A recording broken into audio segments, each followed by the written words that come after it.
REC Experience presents Real Estate, Entrepreneurship, Leadership with your host, Jazz Takhar. The REC Experience podcast is now on air. Hey, thanks for being in the REC Experience. I'm your host, Jazz Takhar, with your girl, Laura Elto Stewart. What's going on, Laura? Hey, Jazz, good to see you again. Virtually, of course. Well, how are things with you?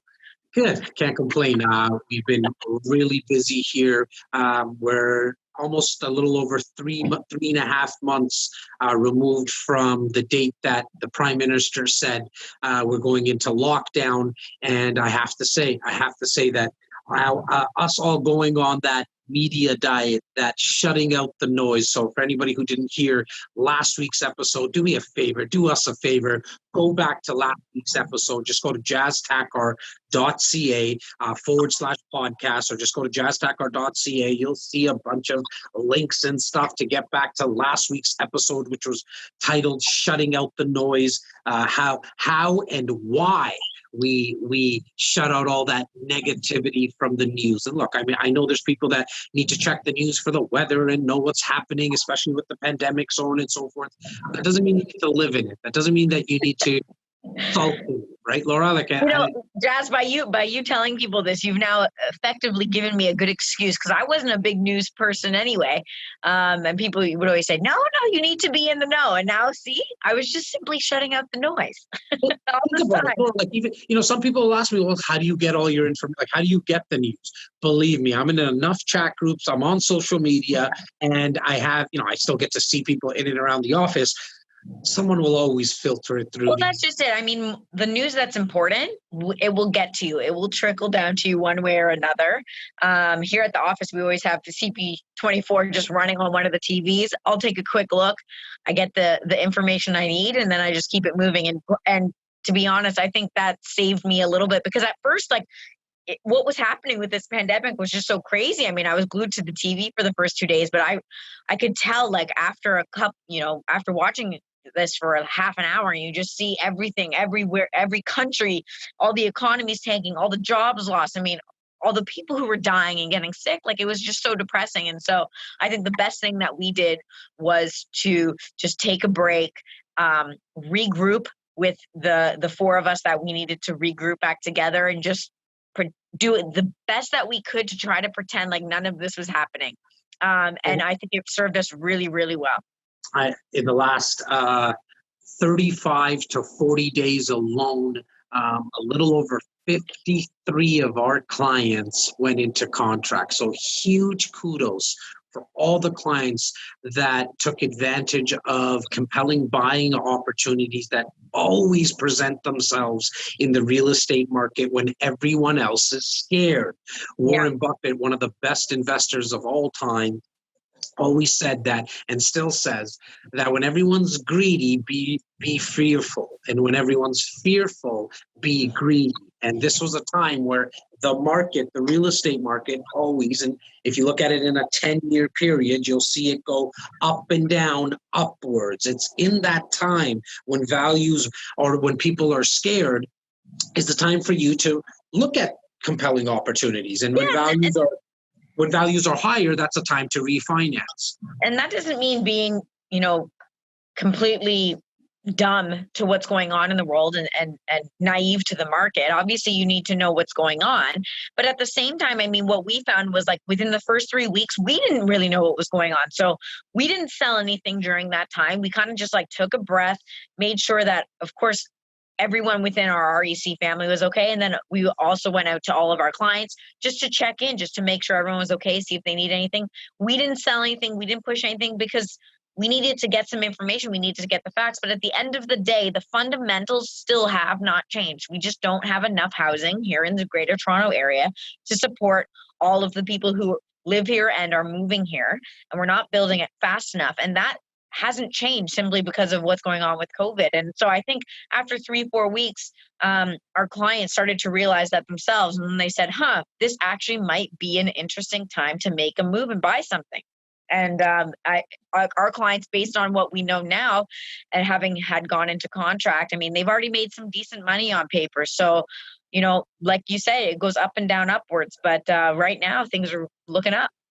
Now, one of the strategies that we talk about a lot, in fact, we do it and help our clients do it 200 times a year, is the strategy of investing into a new build condo, a pre-construction condo. I wanted to have our topic. So for anyone who's just tuning into YouTube or something right now, today's podcast episode is going to be on all things pre-construction new build, right from the start to the finish. What do we look for when we invest into pre-construction condos? How do we make money? I mean, there was an article done in Canadian Real Estate Association on one of my strategies on how we're creating long-term wealth in investing into real estate through pre-construction condos. Laura, one of the main reasons I thought, look, let's just you and I go back and forth and have a discussion about it, kind of the ones and twos of real estate investing with this strategy, pre-construction condos, is because you walk our clients through almost 200 times a year. And for anybody who's, maybe just didn't hear that properly, yes, 200 times a year, our clients do this strategy every single year for the last 7 to 8 years. And so I think in total, we've done a little over 1,300 new build deals for our clients. And so that's not to impress anyone here. It's really to let you know how much data we have now.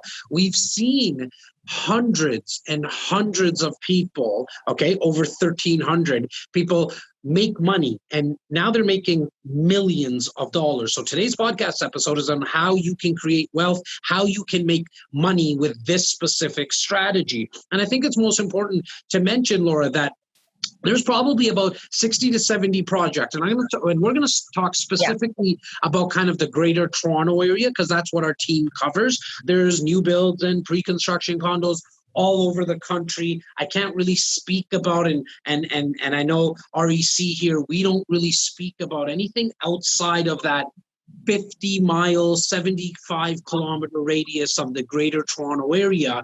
But we get about 50 projects a year on our desk every single year. And then we take it down to about 8 to 10. So I want to talk about how do we get to 8 to 10? Why do we only speak about the 8 to 10 projects? But let's start off, Laura. Let's start off with you, because you invested into a pre-construction condo late last year. So take it back to about 8-9 months ago now.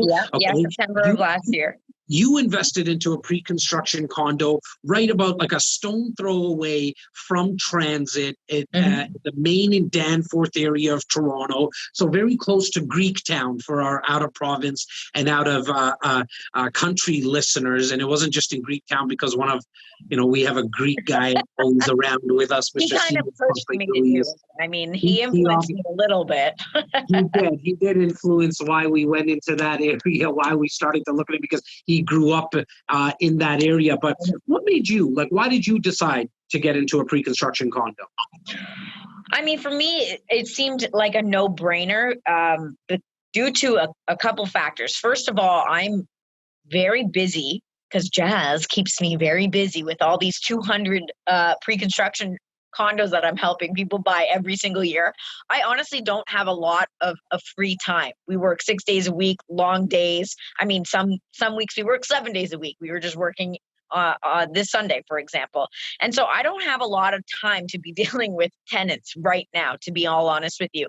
The very idea that my first investment would become sort of added on work for me was just like, that kind of was off-putting. But at the same time, I wanted to make sure I was getting into the market because I'd seen so many of our clients make a lot of money over the last couple of years. And I thought, if I keep waiting until the timing's right, I'm going to essentially be priced out of me buying anything in the greater Toronto area. So I knew I needed to get in right away.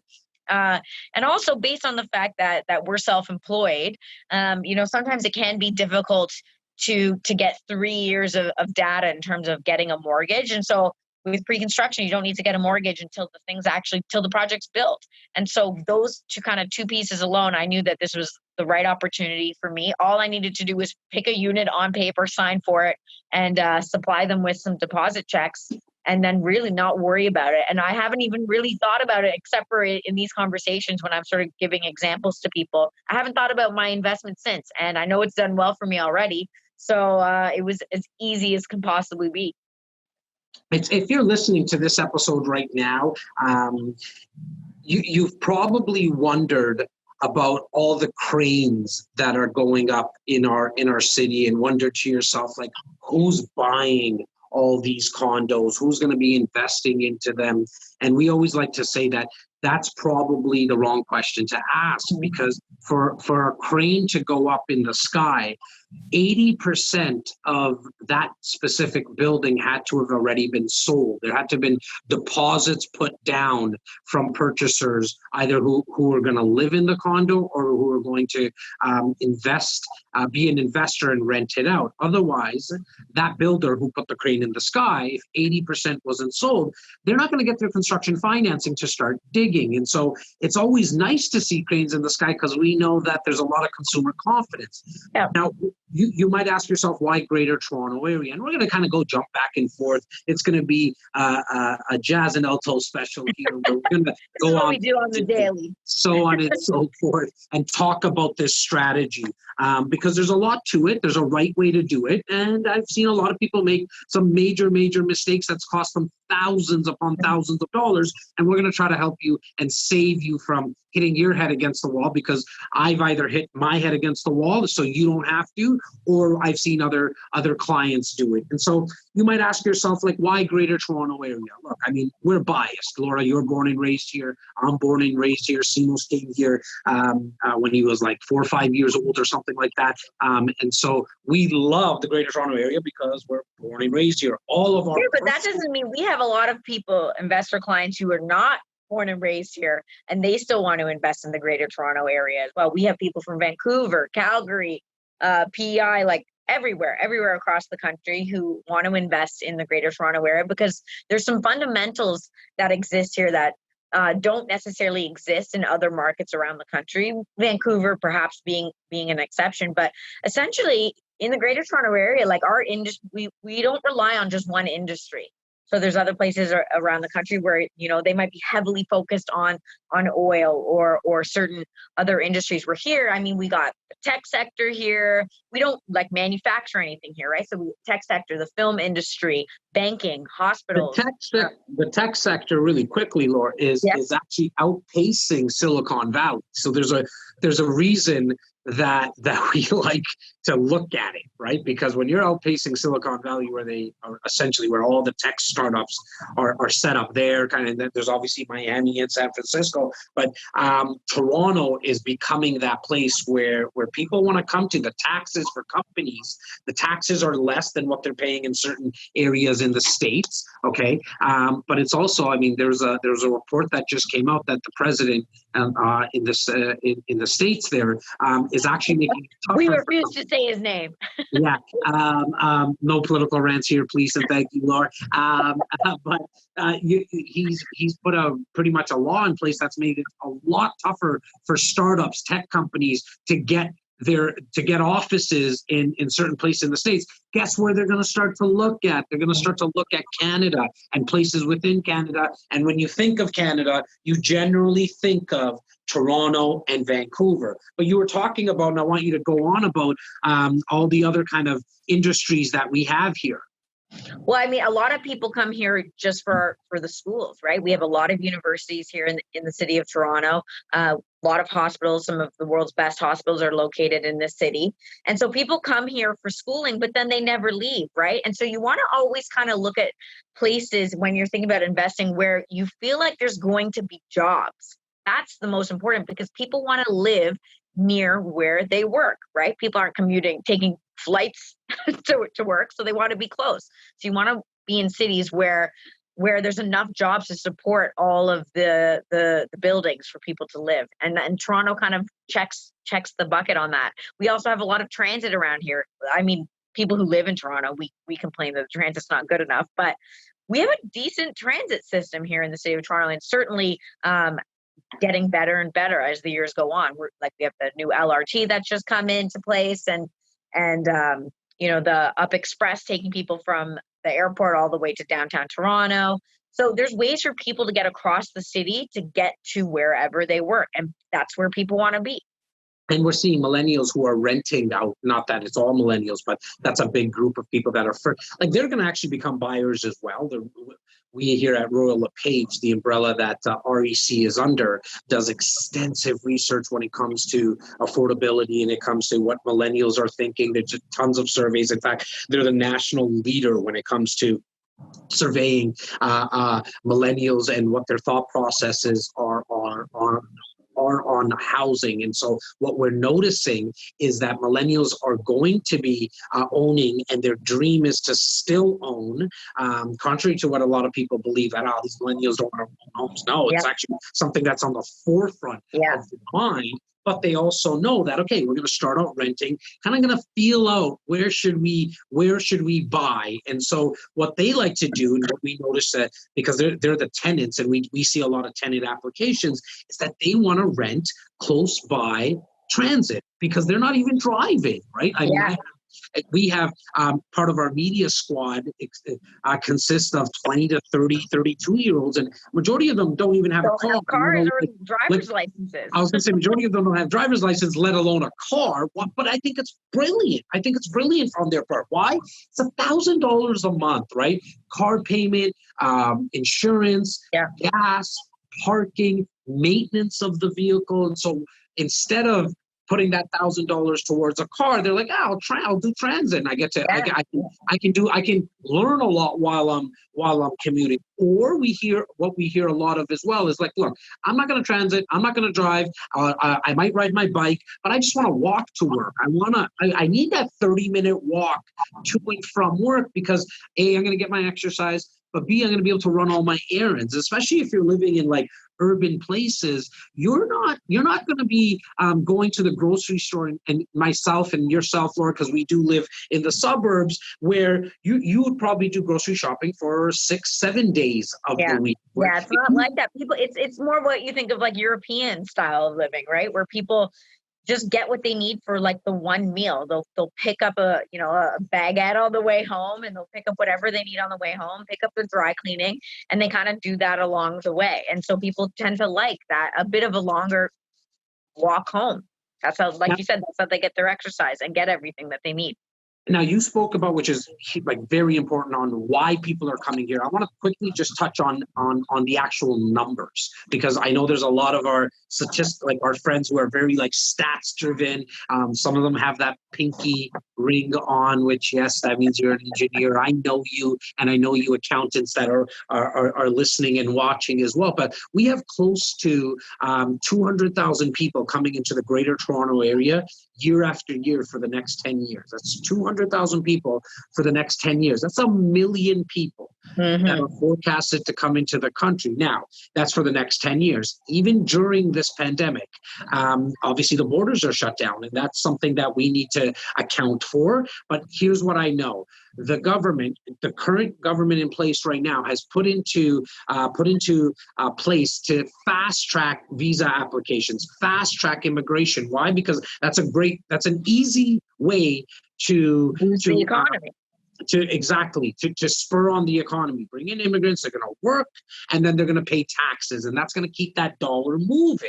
And so, in my opinion, just looking at it from afar, is that number of 2 million in 10 years. I mean, I was concerned the first month myself, first 3 weeks, first month of the pandemic, saying, okay, look, like the borders are shut down. But now looking back, I think it's safe to say, for all my Canadian friends watching and listening, and for everyone outside the country, please shoot us a message on any of the platforms or wherever you're watching or listening with, if you agree or disagree. We're okay to handle constructive criticism, and we're okay to agree to disagree. That the world is looking at Canada again and saying, wow, like what a safe place to be. The government actually took care of their people. They take care of their people. Look, the $2,000 a month that people are receiving, some will say it's too much, some will say it's too little, whatever. We can argue that till the cows come home, but at the end of the day, it got into people's accounts. It's still getting into people's accounts. I know other countries that I'm not even sure if they got their $1,200 a month. Half the country did, and it happened for a month. Other countries got zero. I think it's, Laura, I know you're a huge patriot. The world needs more Canada. The world does need more Canada, as far as I'm concerned. That's not to say that we're perfect and we do everything perfectly, but 100%. I think what the underlying part of it all is that we're a pretty accepting nation of cultures and people and lifestyles, and people like to be around that, and that's why we're seeing 200,000 people come into the city of Toronto year after year. We discussed the demand side. So I think people kind of understand, like, okay, there is going to be continuous demand. Also, keep in mind, during this pandemic, construction did get delayed a little bit as people couldn't be going to work and building these condos. So construction got delayed too. So if we assume that there is a house for every single person that needs one here in the GTA, which there wasn't, we're still talking about needing 1 million new homes between now and 10 years from now. And what are we building on average a year? I think we said like the best year that to date has been 35,000 new units, where we actually need 50, right? Yeah, so I wanted to and I'm glad that you kind of backtracked there, Laura, because for the 1 million people that are coming in, let's work it on a yearly basis. So the 200,000 people that are coming here at Pearson, when they usually come with the family of 4, so they need 50,000 a year. We don't need 1 million homes. We need like, based on a yearly basis, it's 50,000 households that are needed, and on a high end, we've done 37,000. And average is 25,000. So we're short every single time. We're not even meeting the demand that currently exists, let alone when we continue to add more and more people. And that's when people say it's a housing shortage. Yes, you're right, but it's worse off than that. That's a true housing crisis, because we have a lot more people coming in than we actually have supply. But that is the secret sauce as an investor, knowing that information. Just that alone, you can make money in real estate, investing into real estate. Let's get into the actual micro of how a pre-construction opportunity actually works. So a developer is going to release units. So let's take, for example, let's take a project that we just finished working on. Okay, there was 359 units in this project. It was a stone throw away from a major transit hub. Okay, in a beautiful area just by the lake, on the west side of Toronto. It was in an area called Port Credit, which is inside Mississauga. Very, very high demand. Got a lot of like lounges, and got the lake. It has a cottage feel. But most importantly, why we decided to get so bullish on this opportunity. And so this was part of the 50, and it made the cut. It made the cut to get into that 8 to 10 opportunities that we get loud about. And the reason being, the number one reason being, because it was so close to transit. And so that project had 359 units. What the builder is going to do, okay?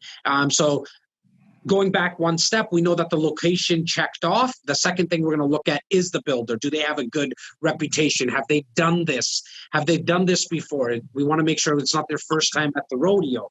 But knowing once that checks off, which it did here, then now we know the way that the process is going to work. The builder's going to only release about 45 to 50 units in that first allocation.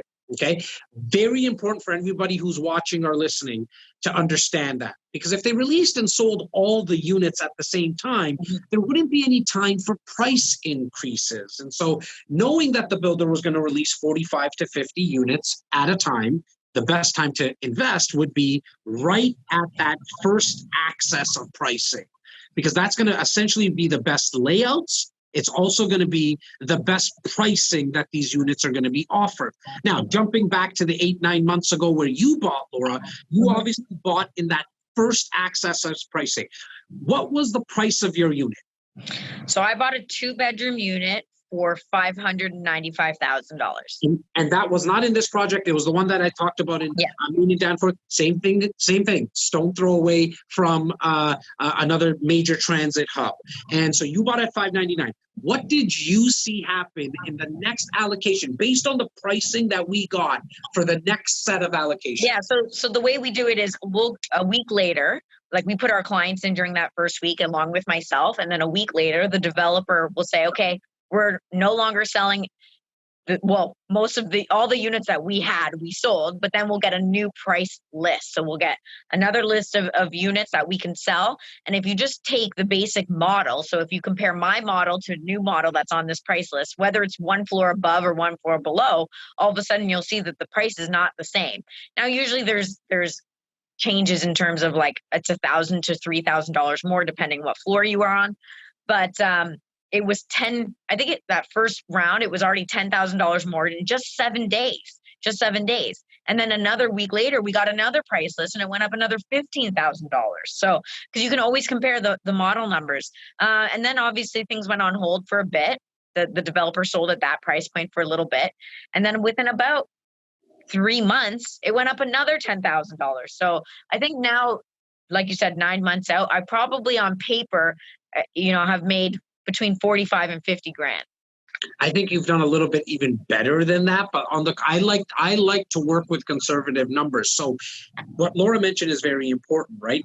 Not every single project is going to release it the same way.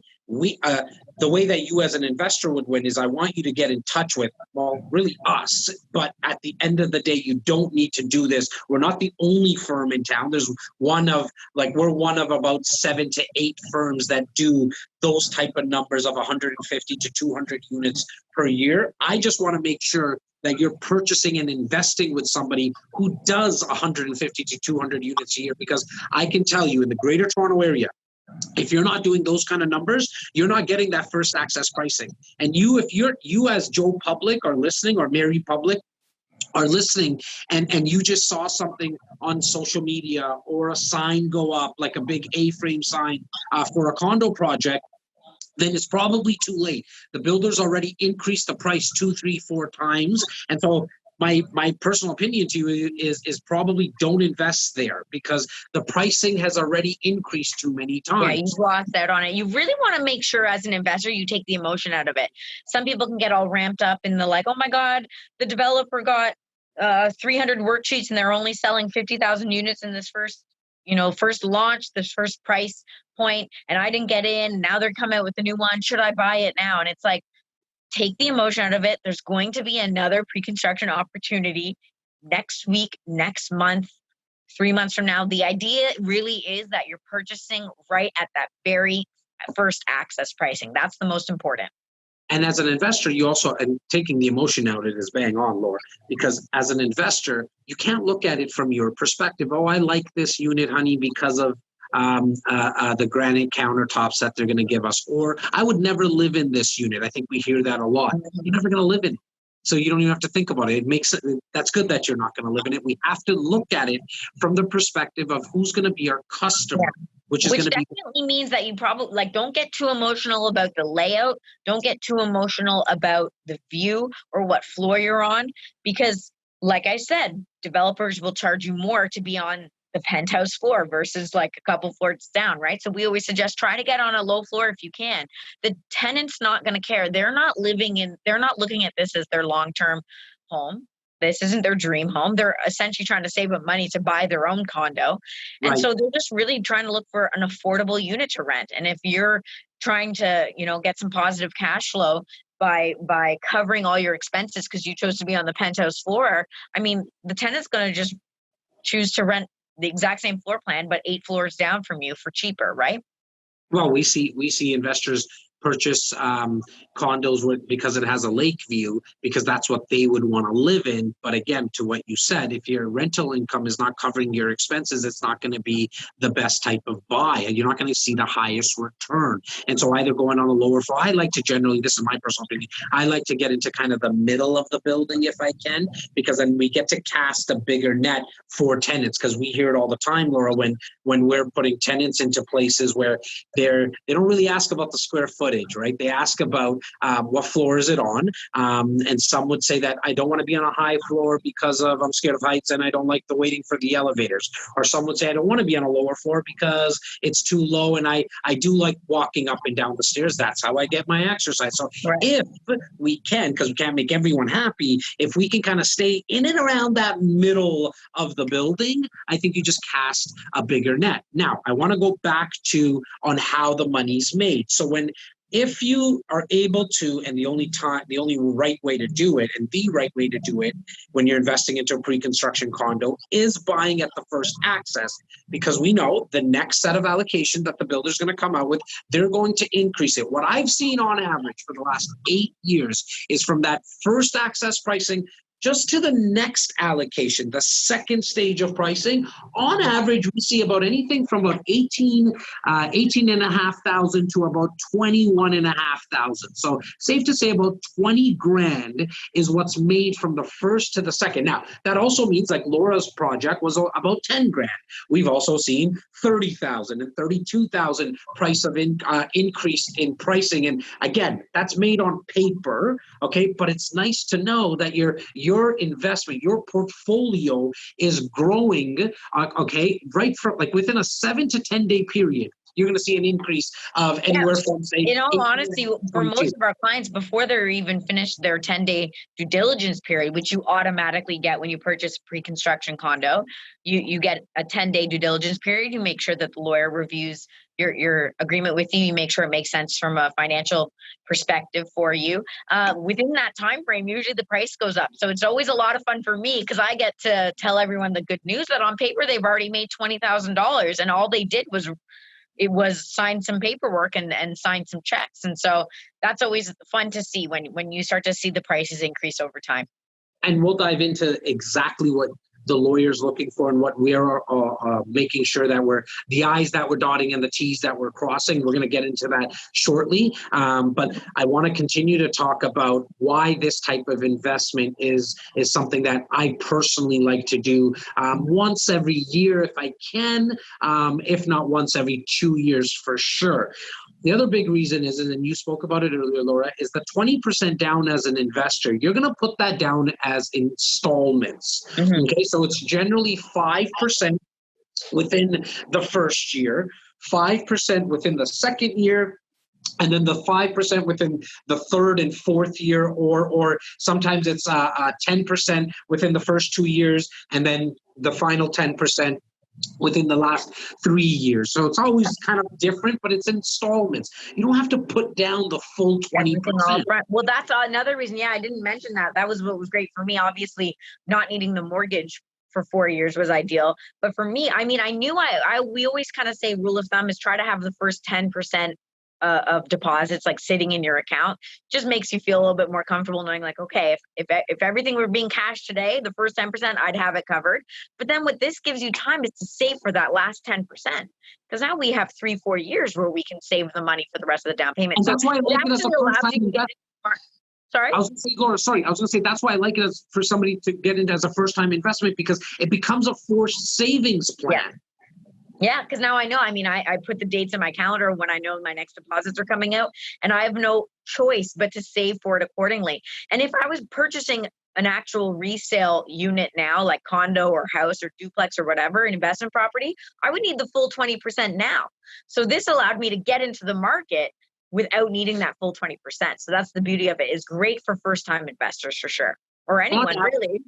Yeah, look, on average, let's take a $550,000 condo in the Greater Toronto area. That's on average. That means there's condos higher and lower.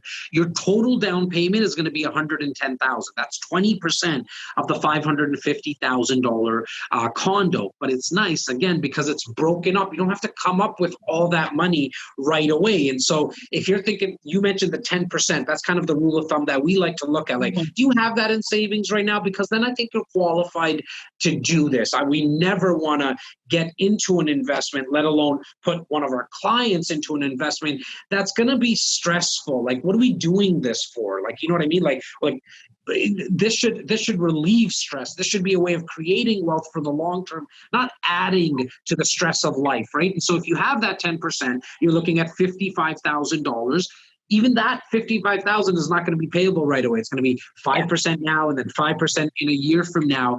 But on top of that, you also need to be prepared for closing costs. And if we're looking at Toronto's like proper, something with a Toronto address 416, you're going to pay a little bit higher than you are if you're investing into Mississauga or Oakville. You get two taxes.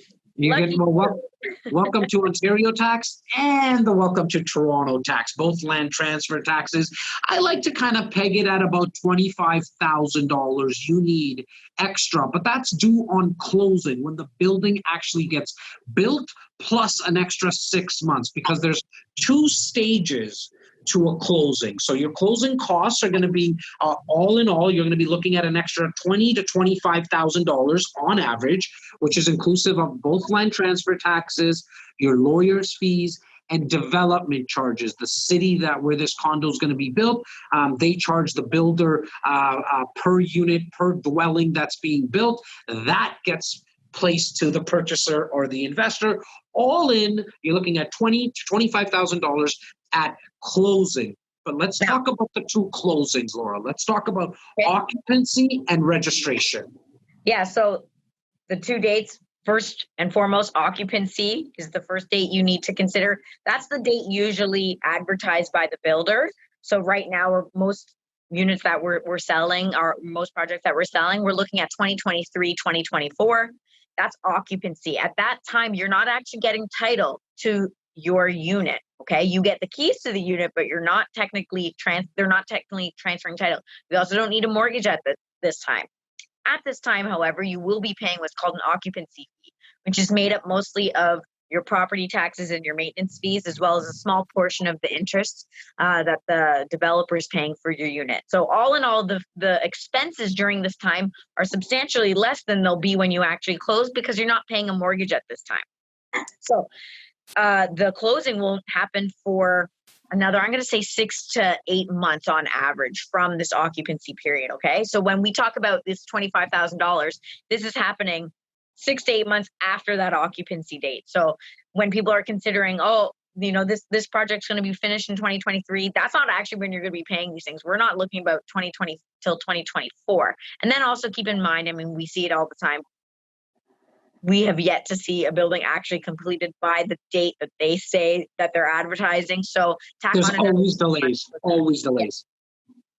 Yeah, so tack on another 6 months for that. And that's why people love this so much, right? Because now it's like, so you're telling me I have at least 4 years until I need to get a mortgage for this thing? It gives people flexibility. They can do other things during this time, and it doesn't really show up on the radar because you don't have a mortgage, right? So the bank doesn't know about it. You can do some other investments during this time.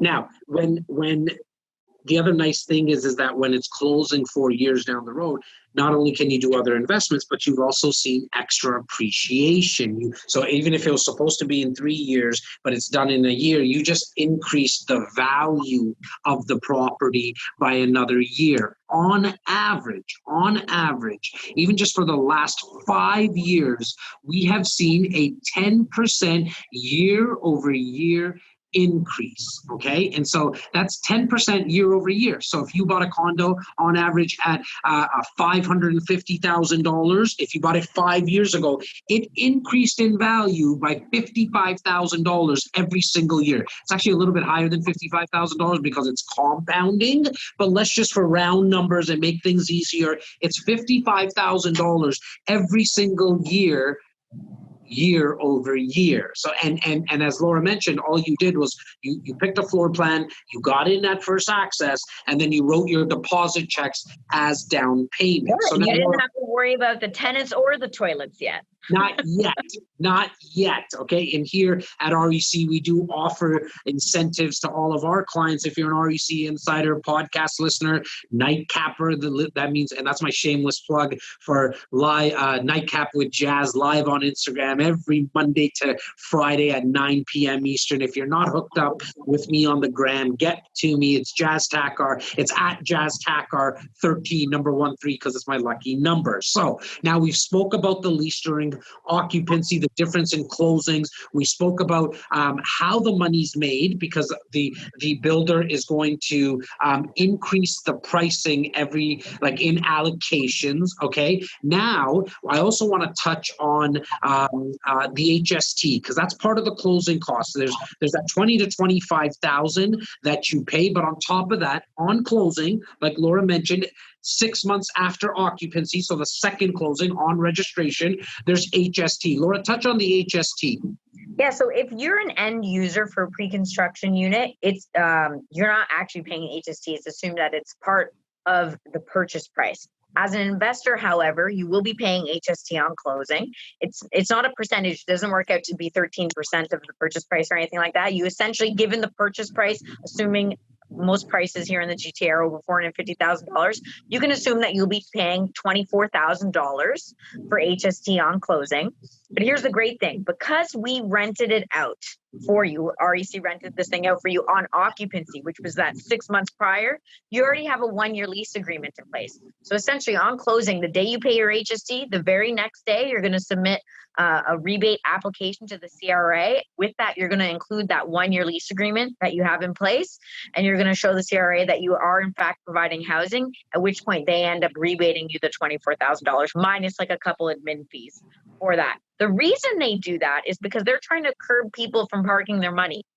So what we see in a lot of global cities is that people just want to purchase real estate. They don't actually have any intention of living in the unit or renting it out. They leave it vacant and they park their money there really just for the passive appreciation, and they're not as concerned about the monthly cash flow. And so what we end up having is a bunch of condos being built that no one lives in.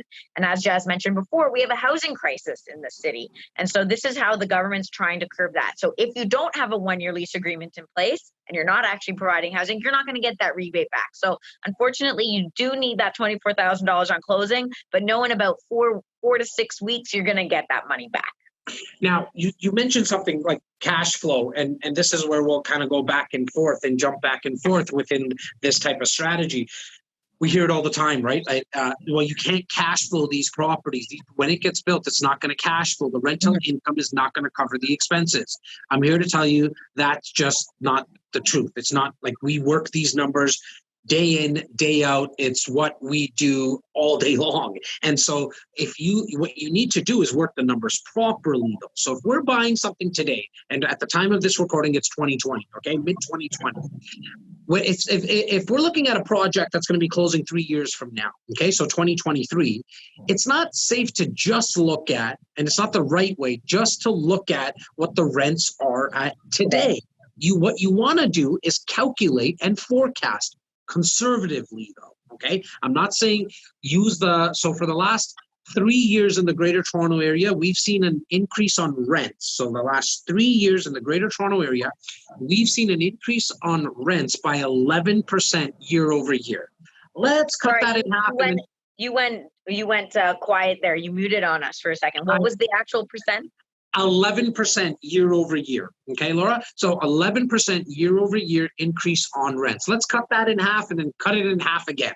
Okay, so we can be ultra conservative. So what we like to use on our performers, and at any time, just shoot us an email, shoot us a DM, whatever platform you're listening to. Probably the easiest thing is info@reccanada.com.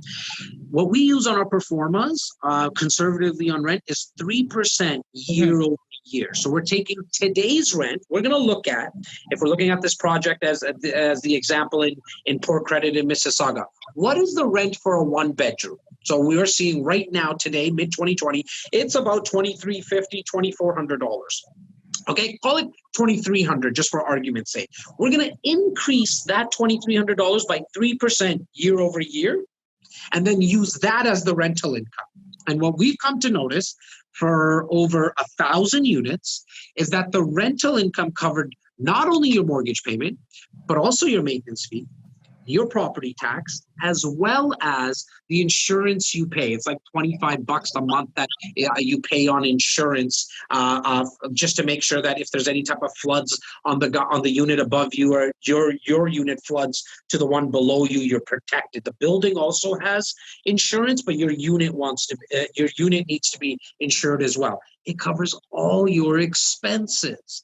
And so now you might be left with $100 a month, $82 a month, nothing to necessarily write home about, but at least your rental income is covered. And then you take advantage of the other ways you win in real estate, which is that passive appreciation, which we've seen 10% year over year, as I mentioned a minute ago. Let's cut that in half and go conservative and use only 5% year over year. So you have the passive that you're winning on. You also have that $80, $100 a month that you're winning on cash flow. But what I think is the meat of any investment, which is black and white, there is no forecasting. Okay, there's no guessing, which is the principal pay down. How much is my mortgage being paid down? Yeah. And that's just an amortization. It's very easy to look at. Now, some people will also talk about the fact that maintenance fees are going to go up over time. Yeah, they go up because the cost of living goes up, but so does rent. How nice is it, Laura, to know that the condo that you got, because it's going to be built in Ontario, it's going to be built after November 15th, 2018, that you can increase the rents to whatever you like. Yeah. Yeah. And as long as there's, a willing tenant to pay that rent, that's market rent, right? And sometimes we actually do see some investor clients, they actually don't mind even if their cash flow is slightly negative. It's not everybody, but we do see a few people. Reason being is they're like, okay, so it's negative $100 a month, but I get to write that off. So they actually like that it's negative. Otherwise, right, it's gonna be included in your income, whatever your cash flow is. So there's definitely some interesting strategies, but that's why we always say let's go with the mid-level floor. You don't need some luxury condo unit on the penthouse floor. Just get something cookie cutter that you're going to be able to rent out year after year after year. Consistently. You want to make sure that you rent it out consistently. A question that we get a lot is what type of capital am I able to use? What kind of money, where does the money have to come from? This is not an investment where you can use registered funds. So the money would have to come from cash that you have in your account, or a home equity line of credit. One of the two is the way that you can invest into this type of property. Talking about a tax write-off, I mean, I have hundreds of investors, and we have hundreds of investors that have pulled out equity out of their principal residence and or another income property and use that money as a down payment.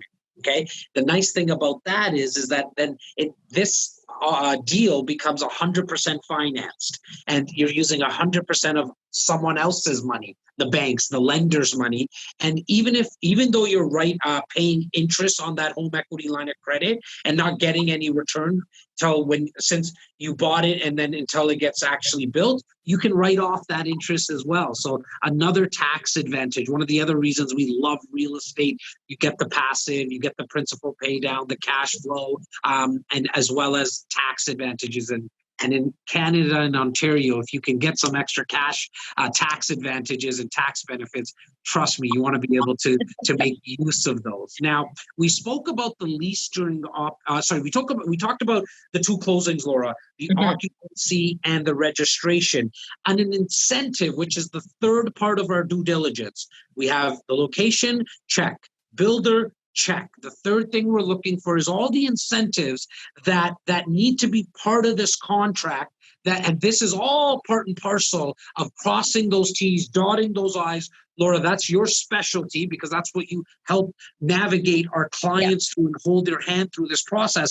That occupancy and registration, those two parts to the two parts to the closing, very important. But the incentive we need is the ability to rent during occupancy.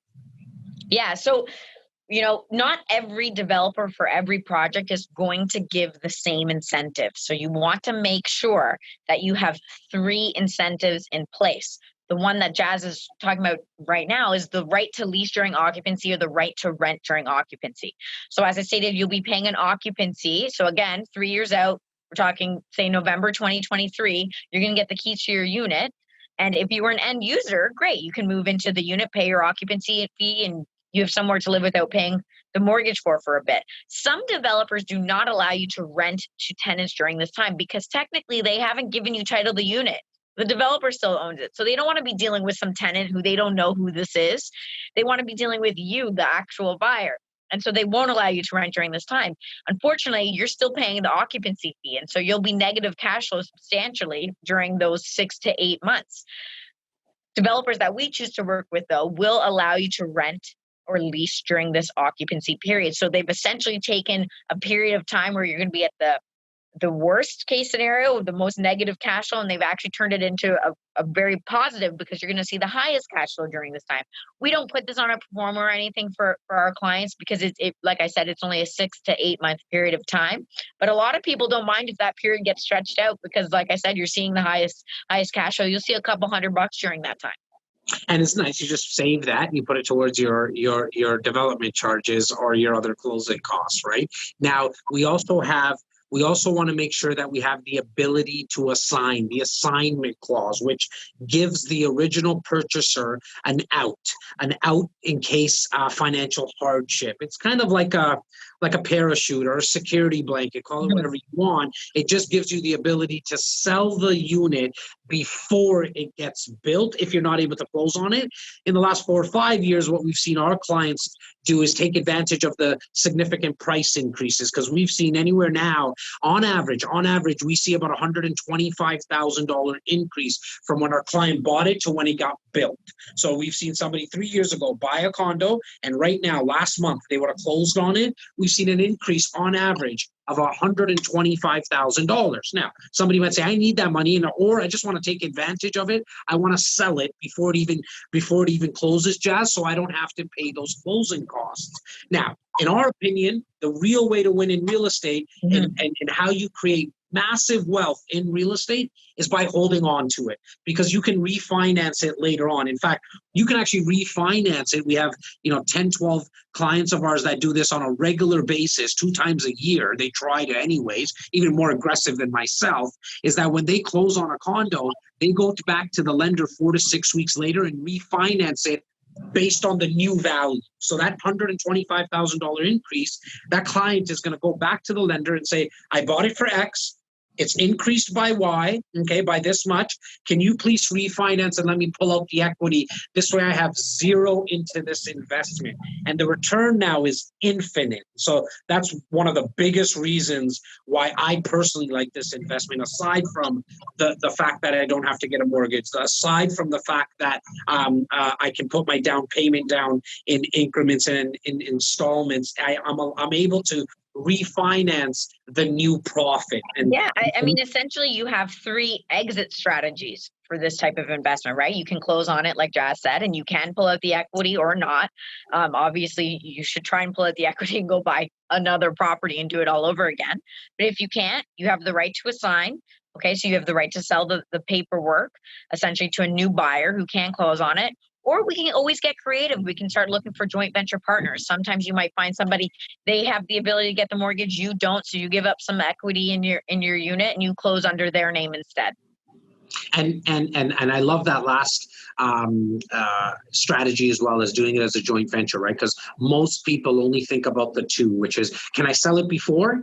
If I have to, like as an assignment, or yes, obviously I know I can close on it myself, but not a lot of people think about that third one. In fact, to me, it's actually the second. It comes before an assignment. Assignment is like the security blanket, my last resort. I'm looking into doing possibly a joint venture if I can't close on it, because there are so many people that would be willing to put their name on title, especially if they have to put no money actually in, and also like if they put their name on title for financing and get 25% equity. In fact, I have hundreds of people right now that would be lined up, right, to get that kind of deal. So, which goes to show, maybe don't offer 25% or 20%, maybe start at 10, 12, 13% and kind of work your way up to put a joint venture deal in place, and just make sure that they have kind of the same thought process as you do, meaning that if you want to sell this quick, then make sure that you get that type of joint venture partner. If you're a buy and hold forever kind of person like myself, then you want to make sure your partner, your joint venture partner, has the same thought process. Otherwise, it just becomes a fight. The way to do it doesn't really matter either way, is make sure that you put kind of a 5-year term on your agreement where you 3 or 4 people come back to the table every 5 years and discuss, okay, are we going to sell it, or are we going to refinance it, or is it status quo and leave it? Myself and my 2 older brothers and all of our family members, like all of our wives, we have 3, 4 now joint joint venture condos where we do this every 5 years. We come back to the table. In fact, I know you did one with your father as well, Laura, and kudos to Dad because he was like, hey, look, I'm gonna get in with my daughter who knows about all this real estate stuff, take advantage of it, as he should have because of what he did for you your whole life. True. Well, here's the thing. My dad is 73 years old and awesome. Never had an investment property. I'm trying to think. Maybe when he was younger, in his 20s, but didn't have an investment property since I've been alive. And here he was at 73 years old. And I again, through listening to our podcast and me educating him on what's going on in the city, he said, you know what, now is the time. It's never too late. And obviously something like this for him, he's going to want to probably pull that money out a little earlier than I am. But I knew that going in, right? And keep in mind, my dad's not going to be on title for this thing. He's retired. So he's like, well, I'm not even going to be able to get a mortgage. So for him, a joint venture worked out really well. And what you do is you do a joint venture agreement on the back end with a lawyer, which essentially means I might be the only one on title, but I can't sell this thing or refinancing without my dad's permission. Well, shout out to Mr. Carl Tucci himself. Congratulations on the joint venture. And so now we've covered lease during occupancy incentive clause that we need to dot the I's, cross the T's. We covered assignment, cap development charges. That's something that we didn't charge. I touched on it earlier. What we want to make sure is that the development charges that the city charges the developer and that get passed on to us as investors and purchasers, it's capped. So if there is an increase, it doesn't matter what it gets increased by. We don't care. As long as it's capped, we're not going to pay. We as investors, we as purchasers are not out of pocket. That goes out of the developer's pocket. Make sure, guys, if you're not doing this with us, that is something. In fact, I actually think that's just as important as the lease during occupancy, a lot more important to me anyways, than the assignment clause, because I have seen, remember I spoke earlier about, I've seen investors make mistakes that have cost them thousands. This is where that mistake has come from. They didn't get the development charges capped, and they were told it was going to be $10,000 or $12,000, and it came in at $32,000. Yeah, they were slapped with a bill on closing that they had saved for accordingly, right? So at least this way, when they're capped, assume that you're going to pay the full amount, and then cross your fingers and hope it comes in at less, because you'll pay the lesser amount. But at least now you know that if it comes in at more, if it comes in at $30,000, the developer is going to have to eat that cost.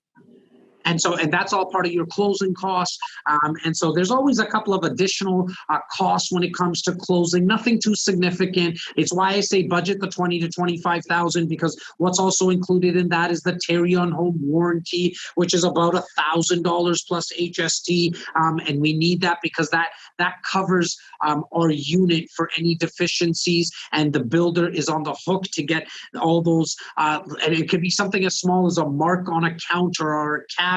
There's a 1-year warranty, there's a 2-year warranty, and there's a 5-year warranty on the flood here in Ontario. So we're protected. We need to pay that $1,000, and then there's another. I would say approximately $1,200 to $1,500, but this is all inclusive in that $20,000 to $25,000 we spoke about earlier. But that $1,200 to $1,500 is just for putting down water pipes, hydro lines, educational levies, and so all in all, it's why I say, to be on the safe side, just budget $25,000. That's paid on closing. But I can tell you from personal experience, as well as thousands of my clients, when they bought it, 3 years prior to this being built, and then when they closed on it, they saw an increase of on average about $125,000. That $25,000 closing costs, all like land transfer tax, everything in, was just a cost of doing business, right? And then when you look at it, overall, your return on your investment, you're looking at anywhere from about 28 to 32% year over year in return. Now, do you want to buy 3-4? Do you want to have 3-4 ongoing at the same time? I think our advice, and you agree or disagree with me, Lauren, that's okay. I think you shouldn't have more than 3. Anything more than that, you're putting too much in the future bucket, right? Yeah. I would like you to diversify a little bit more. 3 is kind of the max. And I know there's a lot of our REC insiders listening right now that are shaking their head and like nodding their head saying, yeah, Jazz is up to You're only allowed to have 3 because when you do this 3 times, you want to do this 32 times. Well, and here's the thing. I mean, at the end of the day, obviously there's risk associated with having all your money in one type of investment.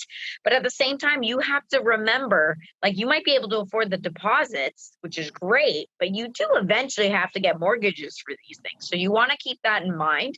And then in which case that's specific to each person's individual needs. But yeah, I would say on average, I probably wouldn't recommend more than 3.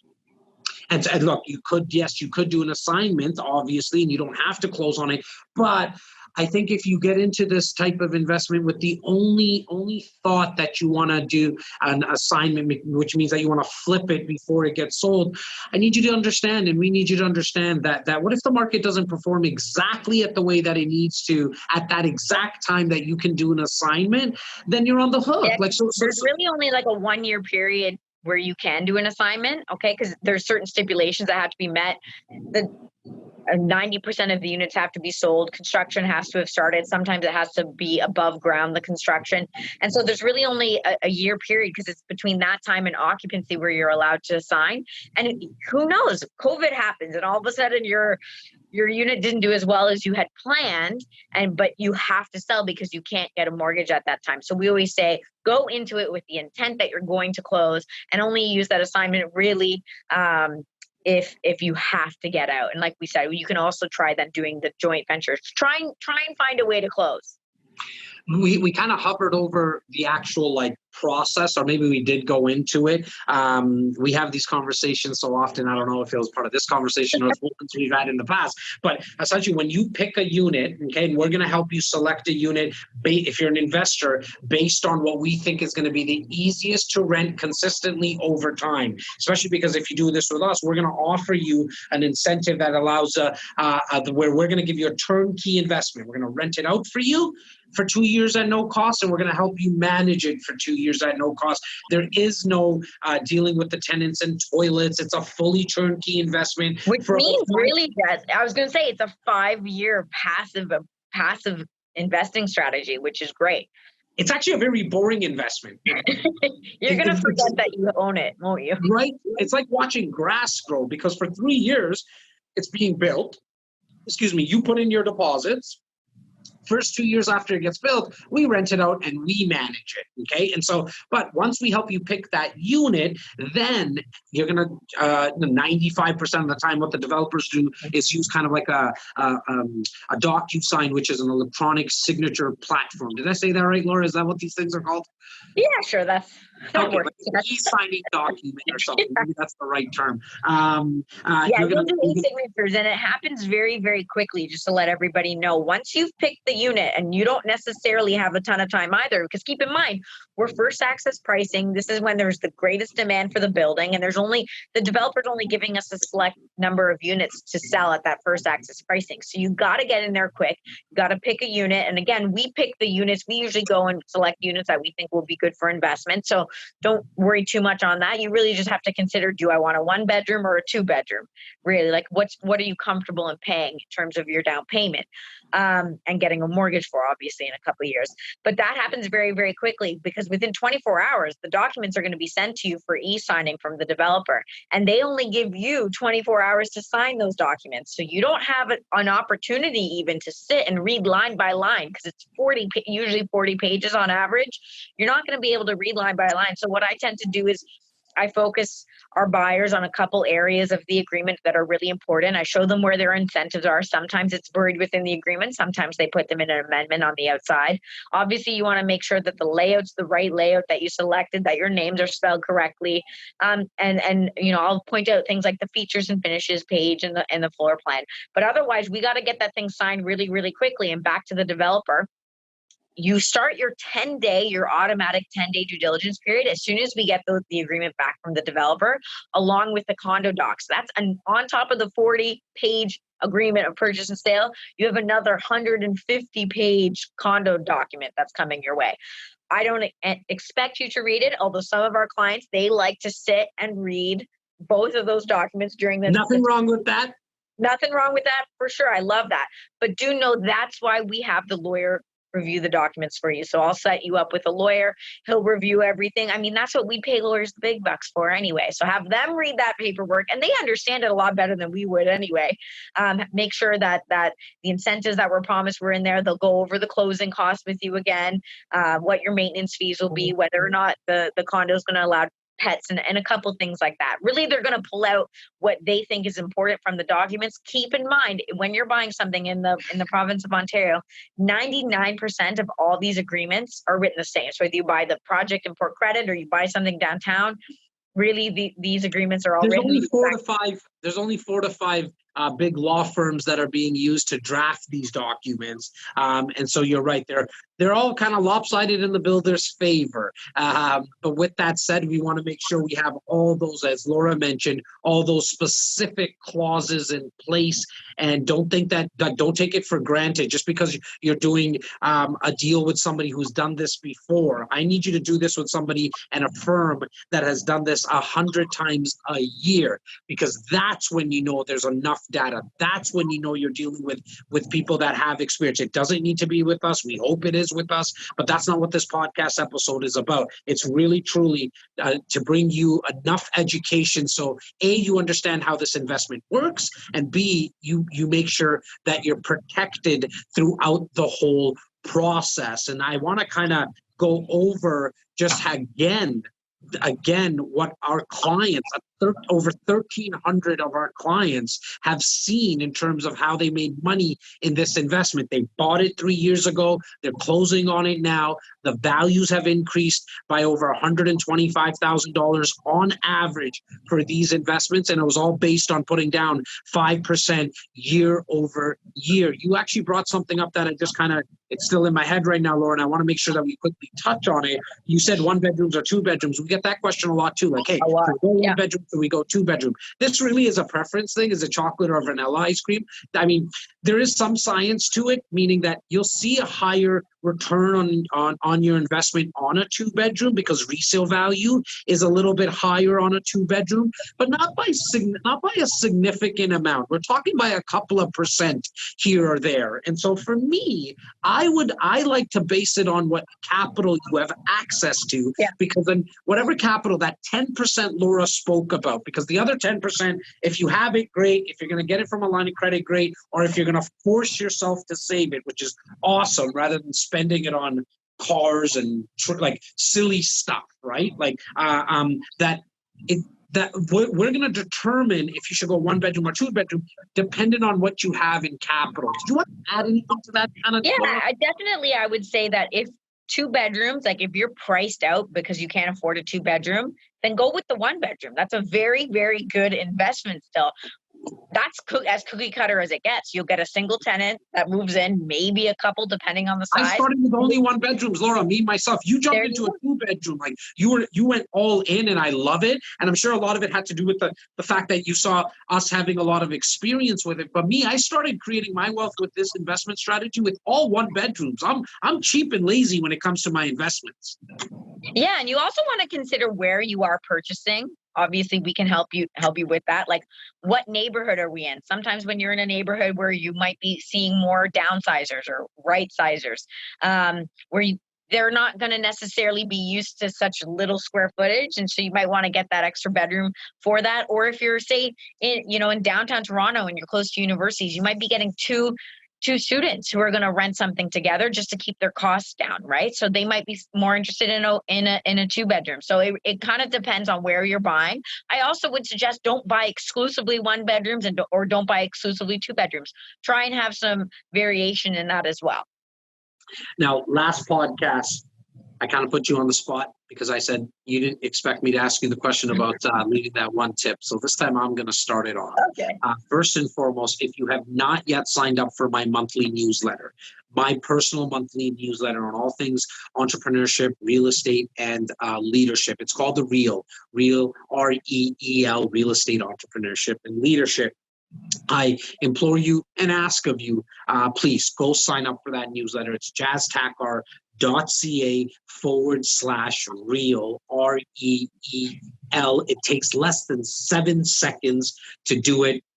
both myself, Laura and I, and Stephen Rochester, and a couple of our media squad have been putting a lot of time and effort to make this really one of the most user-friendly e-newsletters in terms of the way that it's put together, and I would love your feedback on that. But my tip for you guys, anybody who's watching or listening today, is to understand that everyone was scared to get into this type of investment until they did it. Everyone was scared until they did it.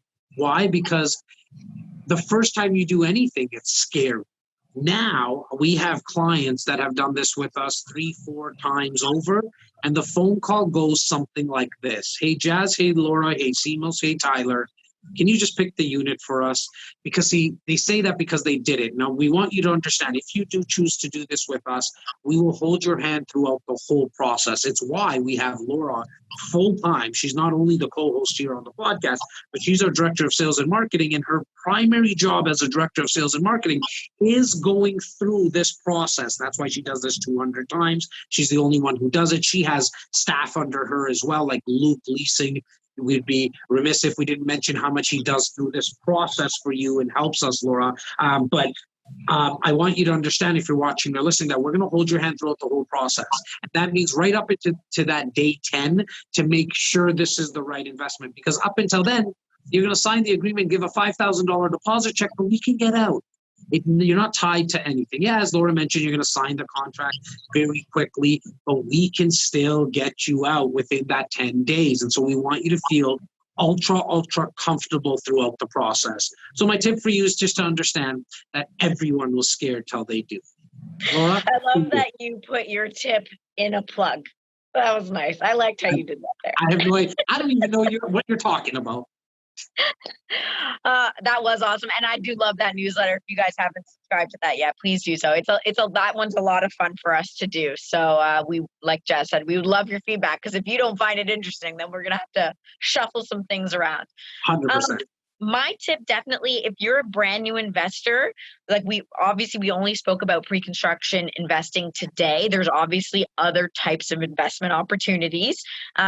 Every type of investment has its benefit. Every type of investment has its things to consider. What's so beautiful about pre-construction is that it's really the easiest way to get started. So consider that being your starting point, certainly for new investors. And if you're a savvy investor and you have other properties, this is kind of like, just buy pre-construction, let it do its thing, and then let us help you, or let somebody who is savvy with helping investors work on building out the rest of your portfolio. But it definitely should at least one pre-construction unit be part of your portfolio for sure.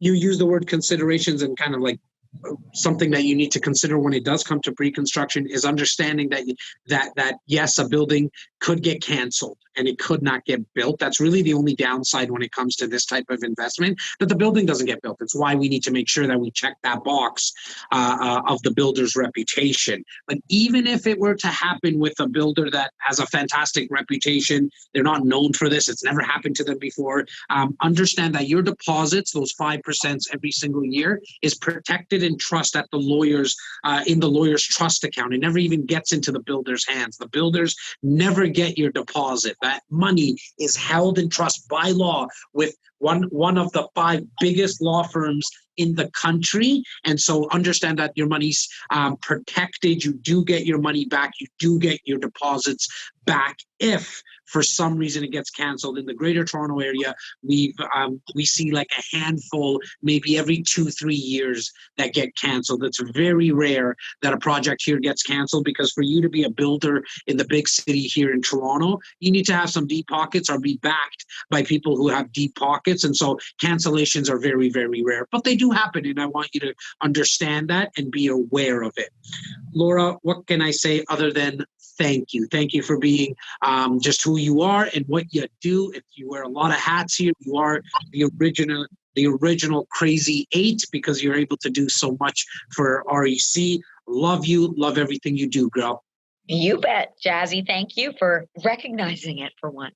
To all the listeners and viewers, wherever you're watching or listening, leave us a review. 1 or 5. Five is preferable. 5 stars, especially if you're on iTunes. We love to see all the ratings and the comments. Leave us a review and give us your authentic, your honest rating. If it is 1, that's all good. We're okay. We're adults here. We can handle it. But I did want to just take a second to say thank you to the viewers and to the listeners. And I hope everything is fine with yourself, your family, your friends, your colleagues. We're all going through kind of a tough time right now. And doing something simple for another human being is always a positive thing, even if it's as small as opening the door for someone, leaving a smile, spreading that positivity or optimism. We hope we gave you some value with this episode, and as always, leave us a review or leave us a comment. Talk to you guys soon, and can't wait to see you guys. Take care, guys. This has been the REC Experience Podcast with Jazz Takhar, an REC Canada production. Hey guys, thanks so much for watching and listening. Please take a second right now to subscribe and follow us on whatever podcast platform you're watching or listening. It means the world to me. Thank you.